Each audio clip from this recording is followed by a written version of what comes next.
하나님의 말씀 마태복음 10장 1절부터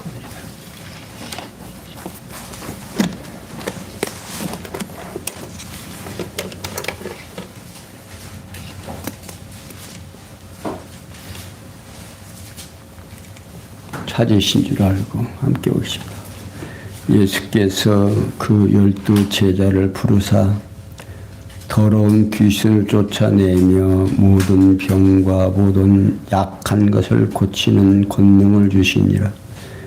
12 사도의 이름은 이러하니 베드로라 하는 시몬을 비롯하여 그의 형제 안드레와 세베대의 아들 야고보와 그의 형제 요한, 빌립과 바둘레메, 도마와 세리, 마테, 알페오의 아들 야고보와 타데오, 가나인인 시몬과 및 가룟 유다 곧 예수를 판 자라. 아멘. 4절까지 읽게 드렸습니다. 우리는 계속해서 예수가 그리스도다 하는 것을 우리로 하여금 알게 하시려고 구약에서 언약된 내용들을 이제 하나하나 이제 밝히면서 드러내고 있습니다. 그러니까 오늘 10장에서 11장까지의 내용은 예수님의 교훈에 의한 성취하는 모습입니다. 그러니까 마태복음 10장에서 11장까지 예수께서 구약의 언약을 성취하려 오신 그리스도이심을 자신의 교훈에 의해서 성취함으로 증거하신 내용입니다. 그 내용 가운데 10장은 제자들에게 가르쳐 성취함으로 증거하신 내용이고 11장은 백성들에게 가르쳐 성취함으로 증거하십니다. 그러니까 예수님께서는 자신이 구약의 언약을 이루시려 오신 그리스도이심을 교훈으로 가르쳐 성취함으로 증거하십니다. 곧 제자들에게 가르치고 백성들에게 가르쳐서 당신이 그리스도라는 사실을 증거하고 있다 그 말이다. 이게 곧 제자들에게 가르치고 백성들에게 가르치고 이러한 증거는 여호와 하나님께서 이미 창세전에 작정하신 영원한 뜻에 따라서 언약하신 말씀에 근거를 두고 있습니다. 일찍이 여호와 하나님께서는 모세와 같은 선지자 하나를 일으키신다는 언약대로 여호수아를 보내어 이스라엘 자손을 가르치도록 섭리를 하셨습니다. 신명기 18장 15절에 있을 뿐만 아니라 이사야 선지자로 경계에 경계를 더하며 경계에 경계를 더하며 교훈에 교훈을 더하며 교훈에 교훈을 더하신다고 예언하도록 이사야 선지자로 하여금 이사야 28장 13절에서 예언해 놓은 말씀 따라서 예수님께서 이 땅에 오셔서 한 번만 당신이 그리스도라는 것을 가르치는 것이 아니라 계속해서 또 하고 또 하고 또 하고. 왜? 우리같이 미련하고 어리석은 사람도 깨닫게 하려고. 그러니까 여러분들 어때요? 한 번은 들려주면 아 그런갑다 하고 또 조금 지나면 잊어버릴 수가 있죠. 근데 계속해서 반복되면 어떻게 돼요? 이제 세뇌가 되더라도 그런갑다 그러진대. 그러니까 사람 어린 아이들이 말을 하나 배울 때 몇 번을 해야 배운다고 그래요? 우리 박 기사님 알아요? 애들 말 한마디 이렇게 따라서 하는데 몇 번이나 들어야 된다고 그래요? 수백 번 들어야 된다. 200번이 아니라 수백 번 들어야 엄마 아빠를 하는데도 어머니나 아버지가 옆에서 엄마 아빠를 수백 번 해야 그것을 인식한다는 거예요. 마찬가지로 예수가 이 땅에 오셨어요. 그런데 내가 예수다, 그리스도다 이렇게 알려주는데 성경 얼만큼 66권을 쓸 만큼 계속 반복되는 거예요. 다른 말 없어요. 성경에서 하나님이 어떠하신 분인가, 예수는 어떠하신 분인가, 그거 하나 알게 하려고 성경 66권을 기록했다가 말이에요.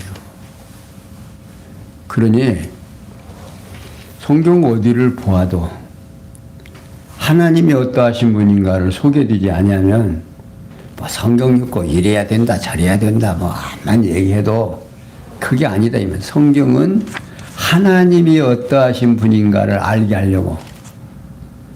구약은 이스라엘 백성들에게 하나님을 알게 하는데 선지자들로 하여금 얘기하게 해놓고 내가 누구다? 누구 말이다? 여호와다. 내가 여호와다. 백성들에게 계속 주입을 해줍니다. 구약에서도 선지자들을 통해서. 그런데도 이 백성들이 잊어먹어요, 안 잊어먹어요? 조금만은 다 잊어먹고. 그래도 계속해서 내가 누구라고 하는 것을 전달한다. 마찬가지로 우리 부모님들도 우리를 사랑한다는 사실을 자녀들로 하여금 깨닫게 하기 위해서 끊임없이 베풀기만 하는 거죠. 이게 자녀를 낳게 하는 이유가 뭐냐? 하나님을 그 가정 속에서 깨닫고 하나님 경유하게 하려고 그런 환경을 주신다고 말입니다. 그런데 오늘 우리들은 성경을 보면서 무엇을 하려고? 영생을 얻는 줄 알고 성경을 상고한다고 말입니다. 누가 하신 말씀? 예수님이 하신 말씀이에요. 그런데 성경은 내게 대한 증거다라고 말하고 있습니다. 그러니까 오늘 예수님께서 이 땅에 오셔서 당신이 그리스도라는 사실을 오늘 또 이렇게 우리들에게 현명하게 가르쳐 주는데, 10장에서는 예수님이 구약의 언약을 성취하러 오신 그리스도이심을 제자들에게 대하여 가르쳐 주십니다. 그 내용 가운데 10장 1절에서 4절까지 지금 봉독해 드린 내용은 제자들을 불러서 표적을 행하도록 권능을 보여주십니다. 그리고 5절에서 15절은 12 제자에게 복음을 전파한 대상과 방법을 가르쳐주고, 16절에서 23절은 전도자의 자세와 당하게 될 핍박을 대비할 것을 가르쳐주시고, 24절에서 33절은 두려워 말고 전파하며 그리스도를 시인하라고 가르쳐주시고, 34절 42절은 오신 목적과 사도의 사명과 영접할 자에 대하여 가르쳐 주십니다. 이게 예수님께서는 자신이 구약의 언약을 이루려고 오신 그리스도이심을 제자들에 대한 가르침으로 증거해 주신다 그 말입니다. 그러니까 곧 12 제자를 부르셔서 표적을 행한 권능을 주시며 복음을 전파할 대상과 방법을 비롯해서 전도사의 자세와 당하게 될 핍박을 대비할 것을 가르쳐 주십니다. 그리고 두려워 말고 전파하며 그리스도를 시인하라고 가르치시면서 오신 목적과 사도의 사명과 영접할 대상에 대하여 가르쳐 주시고 있습니다. 이러한 증거는 여호와 하나님께서 우리에게 주시려고 영원한 뜻에 따라서 언약하신 말씀에 바탕을 두고 있습니다. 그러니까 오늘 우리들이 이런 말씀을 듣는 것이 하나님의 영원한 작정이다 그 말입니다. 이게 당신이 정해놓고 정해놓은 대로 역사를 진행해 가고 그 역사를 기록을 해서 오늘 우리들에게 알고 듣고 깨닫고 하나님 경외하며 살게 하려고 이런 내용을 주셨다라고 생각을 하고, 오늘은 하나님께서 우리에게 어떤 말씀으로 가르쳐 주시는가 마음을 초점을 거기다 맞추고 오늘 보시면 돼요. 그러니까 1절에서 4절에 보면 제자들을 불러서 표적을 행하도록 권능을 주십니다. 그러니까 예수님께서 12제자를 부르셔서 그들에게 더러운 귀신을 쫓아내며 모든 병과 모든 약한 것을 고치는 권능을 주십니다. 그러니까 예수님께서는 그리스도의 절대적 주권에 의해서 12제자를 선택해 부르시고 그들에게 사도의 권능을, 그리스도의 표적을 행할 수 있는 권능을 보여주셨다 이 말. 그러니까 당신이 전능자라는 사실, 그걸 제자들에게도 주기도 하고 빼앗아 갈 수도 있고, 그러니까 우리에게 능력이 있다면 그것이 참 능력이 내 거라면 주기도 하고 가져가기도 해야 될 거 아니에요. 그러니까 예수님께서 당신이 행하는 능력을 누구에게도 줘요. 제자들에게도 준다고 말입니다. 제자들을 부르는 것도 내가 가고 싶어서 가는 게 아니에요. 앞에서도 그랬죠. 예수님께 어떤 서기관이 와서 나는 주님을 따라야겠습니다. 그러니까 나는 들에 나는 참새도 깃들일 곳이 있지만 나는 깃들일 곳이 없다. 빈털털이다 그 말입니다. 거부를 합니다. 그런가 하면 제자가 나로 하여금 가서 부모의 장례를 치르고 오게 해달라고 부탁을 해도 가지 말으라. 죽은 자들은 죽은 자들에게 맡기고 너는 나를 따르라고. 이게 제자를 부르시는 것도 누구 마음대로? 당신의 마음대로. 내가 가고 싶다고 해서 가고, 내가 주님을 따르고 싶다고 해서 따라지고, 믿고 싶다고 해서 믿어지는 게 아니다 그 말입니다. 그런 능력이, 권한이 누구에게 있느냐? 주님에게 있다고 말입니다. 그러니까 그들에게 사도의 권능 곧 그리스도의 표적을 행할 수 있는 권능을 부여하시는데, 따라서 그리스도의 사도가 되는 것은 인간의 의지적 결단에 의해서 가능한 것이 아니라 그리스도의 주권적 선택에 의해서만 가능하다는 사실을 알게 해주십니다. 그러니까 그리스도의 12사도의 이름은 베드로라는 시몬을 비롯하여 그의 형제 안드레와 세베대의 아들 야고보와 그 형제 요한, 빌립과 바들로메, 도마와 세리, 마태, 알페오 아들 야고보와 다데오, 가나인 시몬과 및 가룟 유다 곧 예수를 판 자이다. 여기 베드로는 분명히 시몬인데 예수님께서 시몬에게 아랍어로 반석이라는 뜻에서 개별하고 지어주셨습니다. 이 세 이름을 헬라어로 베드로라고 번역한 거죠. 그러니까 베드로는 안드레와 함께 요한의 아들이요 어부의 출신입니다. 그리고 세베대의 아들 야고보는 사도들 가운데 최초로 순교한 자입니다. 그리고 그의 형제 요한은 사도들 가운데 가장 나이가 어린 자입니다. 그리고 빌립은 베드로와 같은 고향인 벳세다 출신으로 아시아 로마 식민지에서 사역하다가 순교한 자로 전해지고 있습니다. 그리고 바벨로에는 그 신분에 대하여 분명하게 알 수가 없습니다. 그리고 도마는 디도모라고도 불리는 자로서 인도와 파르티아 지역에서 선교 사역을 하다가 순교했다고 전해지고 있습니다. 그리고 세리에 대해서는 마태는 알페오 아들로서 마태복음을 기록한 자입니다. 그리고 알페오 아들 야고보는 세베대의 아들 야고보와 구별되어 작은 야고보로 불려집니다. 그리고 다데오는 야고보의 형제 유다로 알려져 있습니다. 그러니까 서리아와 알파니아 등지에서 선교 활동을 한 자로 알려져 있습니다. 그리고 시몬은 헤롯 땅의 열심 당원으로 알려진 자입니다. 그리고 여기 가룟 유다는요, 예수를 은 30을 받고 대제사장 손에 넘겨준 자입니다. 이렇게 예수께서는 자신이 구약의 언약을 성취하신 그리스도이심을 제자들을 불러서 표적을 행하도록 권능을 줌으로 가르쳐 줍니다. 그러니까 예수님 자신을 위하여 제자들을 부르는데 누구까지? 당신을 팔아먹을 자까지 당신이 부르신다고. 근데 예수를 팔 자도, 예수님의 사도가 되는 자도 누가 선택을 해요? 주님이 선택을 하신다고 말입니다. 여기에서 우리는 늦게 하는 것이, 이 가룟 유다는요, 예수를 팔아먹을 자로 예수님이 불렀다고 말입니다.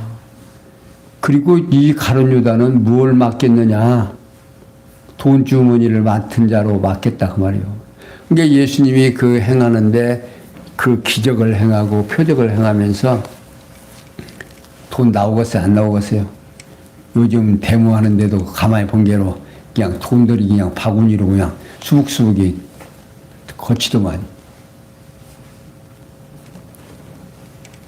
가장 시험에 잘 빠지는 사람이 어디에 있는 사람?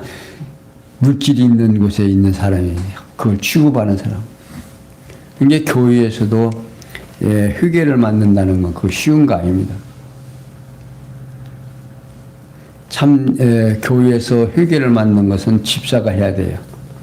집사가 해야 되는데 그것도 안수 집사가 해야 된다 그 말입니다.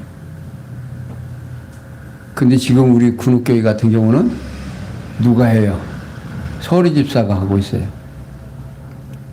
그런데 권사가 되면, 예를 들어서 권사가 되면 회개할 수 있다 없다? 법상 질서상으로는 권사는 회개할 수 있는 게 아니에요. 집사가 회개해야지. 그러니까 이런 규정이라든지 이런 것들을 다 이제 갖다 붙이면 일할 수 있다 없다? 조그마한 교회들은 어렵다고 말입니다. 그러니까 우리의 삶 속에서는 어때요? 뭐 누구는 비리가 있고 뭐 없고 뭐 또 뭐 잘하고 잘못하고, 이게 교회가 완성되지 못하면, 장로가 없으면 온전한 교회가 아니에요. 미자립 교회예요. 장로가 없으면 아무리 똑똑하고 뭐 숫자가 많고 뭐 해도 소용없어요. 장로 없으면. 그래서 장로를 제가 못 세우고 은퇴를 하게 행해서 지금 제가 참 깝깝합니다. 노예에서도 온전한 당위가 아니에요. 장로가 없으면. 이렇게 깝깝해요. 이게 형식적으로라도 노예에서라도 온전한 교회가 되려면 장로가 세워져야 되는데, 이제 금년에 이제 권사하고 장로 또 선출을 한번 해야겠습니다. 그러니까 형식적으로라도 노예에서 온전한 교회를 하려면 조직적으로 정해져야 돼요. 이 세상에서는. 그런데 그렇게 되어지질 않는 것들이 참 안타까운 일들이죠. 근데 세상 사람들은, 세상의 모든 사람들은 그러한 조직과 질서를 요구하는 거죠. 근데 하나님께서 우리에게 요구하는 것들은 누구를? 주님을 머리로 해서 성도들이 교회라고 하는 틀을 만들어서 주님을 머리로 하고 성도들이 지체가 된 곳을 뭐라고 그런다? 교회라고 한다. 이제 그런 신령한 곳에서 원칙적인 면에서는 뭐 부족함이 없죠. 우리 군옥교회도. 그러나 세상 사람들이 보는 눈에는 법에서는 그런 일들이 있다고 말입니다. 그러니까 세상에서 사는 우리들의 삶 속에서는 말씀이 제대로 지키지 아니하면 여러 가지 제약에 억눌려서 이제 문제가 생기죠. 그런데 예수님께서는 지금 어떻게 하느냐면 당신이 제자들을 부르고 제자들에게 뭘 줘? 힘을 줘서 이제 세상에 내보냅니다. 자, 5절에서 15절에 보면 예수님께서 이 12를 내어 보내시며 명하여 가라사대 이방의 길로도 가지 말고 사마리아인의 고을에도 들어가지 말고 차라리 이스라엘 집에 잊어버린 양에게로 가라. 가면서 전파하여 말하되 천국이 가까이 왔다 하고 병든 자를 고치며 죽은 자를 살리며 문둥이를 깨끗게 하며 귀신을 쫓아내되 저희가 거저 받았으니 거저 주어라. 너희 전대의 금이나 은이나 동이나 가지지 말고 여행을 위하여 주머니 2벌 옷이나 신이나 지팡이를 가지지 말라. 이는 일꾼이 저먹을 것 받는 것이 마땅하니라. 아무 성이나 촌에 들어가든지 그 중에 합당한 자를 찾아내어 너희 떠나기까지 거기서 머물라. 또 그 집에서 들어가면서 평안하기를 빌라. 그 집이 이에 합당하면 저의 빈 평안이 거기 임할 것이요 만일 합당치 아니하면 그 평안이 너희에게 돌아올 것이니라. 누구든지 너희를 영접도 아니하고 너희 말을 듣지도 아니하거든 그 집이나 성에서 나가 너희 발의 번지를 털어버리라. 내가 진실로 너에게 이르노니 심판날에 소돔과 고모라 땅이 그 성보다 견디기 쉬우니라. 아멘. 15절까지입니다. 그러니까 5절에서 10절까지 보면 예수님께서 12 제자에게 복음을 잊어버린 자에게 전파라고 가르쳐 주십니다. 그러니까 예수님께서 이 12를 내어 보내면서 이방인의 길로도 가지 말고 사마리아인의 고을에도 들어가지 말고 차라리 이스라엘 집에 잊어버린 양에게로 가라고 명령하십니다. 여기 사마리아는 아수르에 의해 패망한 이후 이방민족과 통혼에 의한 혈혈족이 거주하는 성읍입니다. 그리고 이스라엘 집에 잊어버린 양은 이스라엘 백성 중에 택함을 받은 자들을 말하고 있고요. 그러니까 예수님께서는 제자들에게 아직 이방민족에게도 가지 말고 우선 이스라엘의 택한 백성에게 가서 천국 복음을 전파하라고 명령을 하십니다. 이는 일찍이 여호와께서 메시아 에레미야 선지자로 하여금 이스라엘 집에 새 언약을 세우신다는 예언의 말씀 에레미야 31장 31절에 새겨져 있는 말씀입니다. 그러니까 예수 그리스도께 성취하려는 거죠. 그리고 이어서 가면서 전파하며 말하되 천국이 가까이 왔다고 병든 자를 고치며 죽은 자를 살리며 문둥이를 깨끗게 하며 귀신을 쫓아내되 너희가 거저 받았으니 거저 주라고 명령을 하십니다.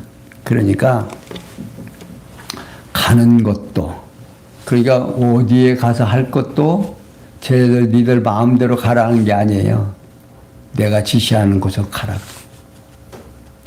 그러니까 복음이 전파되는 것도 우리가 구원을 얻는 것도 그냥 내 마음대로 되는 게 하나도 없다고 말입니다.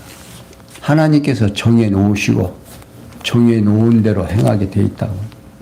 그러니까 저희들이 전도할 대상도 정해주고 있어요.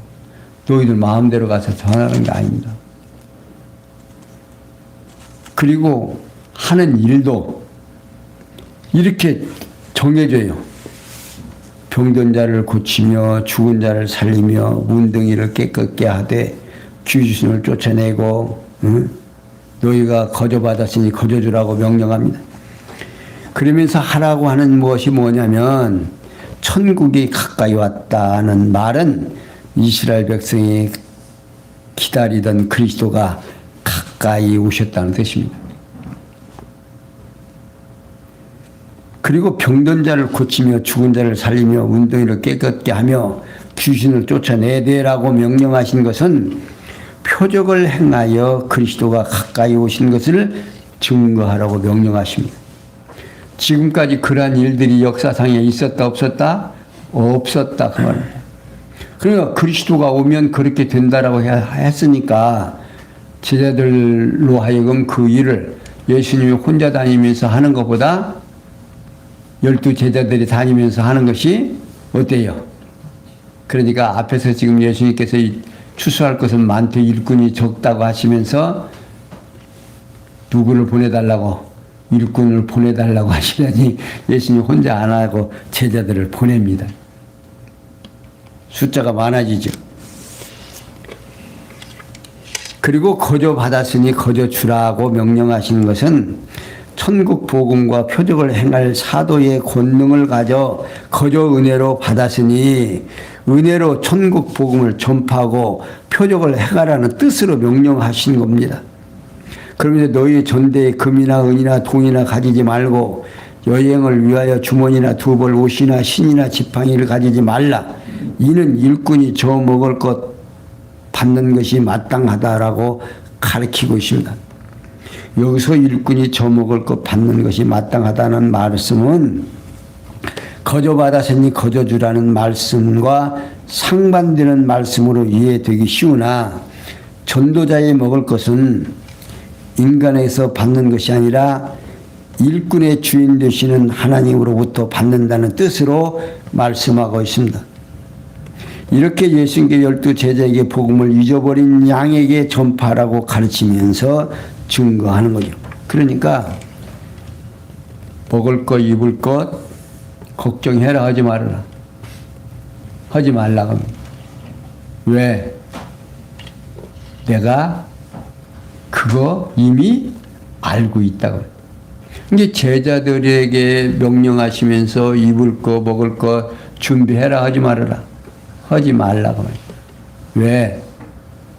일하게 하시는 그분이 너희들 먹을 거 입을 거 준다 안 준다? 준비되어 있다 그 말이에요. 여기서 우리는 또 조금 생각하고 넘어가야 할 일이 오늘 이 땅에 누가 나를 나게 하셨어요?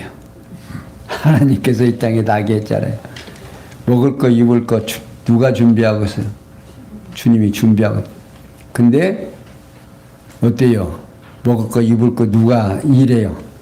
내가 열심히 일해서 벌어서 먹고 입죠. 그렇게 생각하는 거 우리는 내가 열심히 일해갖고 먹고 입고 하는 줄 안다고.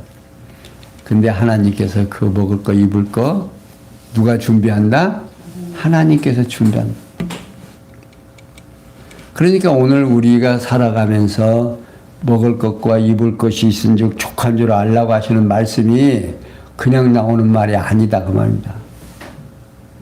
그러니까 오늘 우리가 삼시세끼를 먹고 시간을 보낸 이것이 누구와 지금 함께했다? 하나님이 나와 함께했다는 사실을 지금 믿어지게 하려고 지금 이런 말씀을 주시는 거예요. 그러면서 11절에서 15절에 보면 예수님께서 영접하는 자와 영접하지 아니하는 자에게 취할 방법을 지금 가르쳐 주십니다. 예수님께서는 아무 성이나 촌에 들어가든지 그 중에 합당한 자를 찾아내어 너희 떠나기까지 거기서 머물고, 자, 여기 합당한 자는 제자들을 영접도 하고 제자들의 말을 듣기도 하는 택한 백성을 말합니다. 이게 복음은 언제 어디서나 누구에게나 전파되지만 택함을 받은 자만이 듣고 믿는다는 사실입니다. 그러니까 그 성이나 촌에서 떠나가기까지 택함을 받은 자의 집에서 머물라고 명하시고 있는 겁니다. 그리고 또 그 집에 들어가면서 그 집안이 평안하기를 빌라는 겁니다. 그 집이 이에 합당하면 너희 빈 평안이 거기에 임할 것이요. 만일 합당치 아니하면 그 평안이 너희에게 돌아올 것이니라고 가르쳐 주십니다. 그러니까 하나님 나라의 평안함은 제자들이 빈다고 해서 누구나 누릴 수 있는 것이 아니다 그 말입니다. 이게 택함을 받은 자만이 누릴 수 있는 거예요. 가서 어떤 집이든지 가가지고서는 목사가 막 천배만배 막 축복을 한다고 해서 천배만배 받는다 안 받는다? 안 받는데 하나님께서 정해져야 된다. 이게 너희가 들어가서 그 집안에 평안을 빌라고 하면, 그러나 그 평안이 그 집에 합당하지 아니하면 너에게 도로 돌아오니까 너는 그렇게 가서 평안을 빌라는 거지. 그 평안이 제자들에게로 다시 돌아온다고 가르쳐요. 그리고 이어서 누구든지 너희를 영접지 아니하고 너희 말을 듣지도 아니하거든 그 집에나 성서 나가 너희 발의 먼지를 털어버리라 하고 명령합니다. 여기 너희의 발 먼지를 털어버리라는 것은요, 더러움과 정결함을 구별하는 유대인의 의식으로서는 행하는 행위입니다. 예레미야 5장 13절에 있는 말씀이에요. 그러니까 복음을 거부하는 불택자에 대한 심판을 확증하는 증표이기도 합니다. 사도행전 18장 6절에도 말하고 있죠. 그러니까 누구나 복음을 영접하지 아니하는 자는 심판의 대상으로 그 증표를 남기라는 뜻으로 명령하고 있습니다. 그러면서 내가 진실로 내게 이르노니 심판날에 소돔과 고모라 땅이 그 성보다 견디기 쉬우니라고 예언하고 있습니다. 그러니까 소돔과 고모라가 유황불에 의해서 멸망을 했죠. 그러나 복음을 영접하지 아니하는 성은 영원한 지옥에 의해서 멸망한다 하는 겁니다. 최후 심판날에 소돔과 고모라 땅이 복음을 영접하지 아니한 성보다 견디기 쉽다는 뜻으로 예언하시고 있습니다. 이렇게 예수께서는 영접하는 자와 영접하지 아니하는 자에게 취할 방법을 가르쳐주고, 예수님께서 자신이 구약의 언약을 성취하신 그리스도이심을 제자들에게 복음과 전파할 대상과 방법을 가르침으로 증거합니다. 그러니까 예수님께서 12 제자에게 복음을 잊어버린 양에게 전파할 것과 영접하는 자와 영접지 아니하는 자에게 취할 방법을 가르쳐서 증거해 주시고 있다. 이게 모든 것을 다 가르쳐 주시고 하라는 대로만 하라 그 말이에요. 그러니까 우리는 예수님의 명령을 지금 음성으로 들어요, 안 들어요? 안 듣죠. 그런데 오늘 우리의 행동은 아침부터 저녁 때까지 누구 좋은 대로 했어요? 나 좋은 대로 했죠. 내가 옳은 대로. 누구 명령 따라서. 자, 여기에서 우리가 다시 한번 생각해야 될 것이 뭐냐면,